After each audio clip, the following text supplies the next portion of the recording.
Dempsey is called the last best opportunity to bring him back.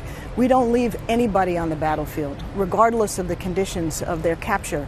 And as a prisoner of war, Bo Bergdahl deserved, and we had the obligation, and the Commander-in-Chief had the obligation, to do what was necessary to bring him home. Let me ask you about some comments you made last Sunday on one of the Sunday talk shows.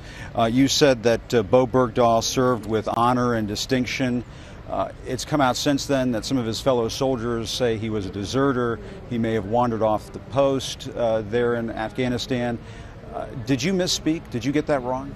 Jim, I realize there's been a lot of discussion and controversy around this, but what I was referring to is the fact that this was a young man who volunteered to serve his country in uniform at a time of war. That is itself a very honorable thing. But honor and distinction. Jim, really, I mean, this is a young man whose circumstances we are still going to learn about. He is, as all Americans, innocent until proven guilty. He's now being tried in the court of public opinion after having gone through an enormously traumatic 5 years of captivity. His parents the same.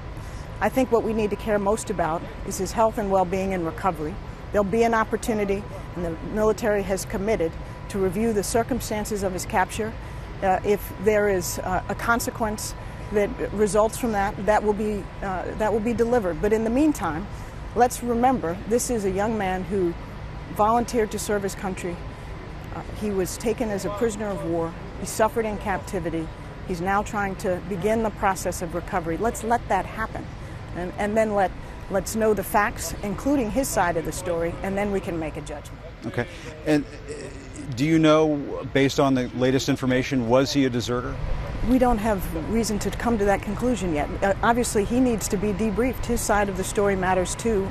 Let the military work in the first instance to bring him back to health. We'll have a full and comprehensive review of what happened, and then we'll be able to make that judgment.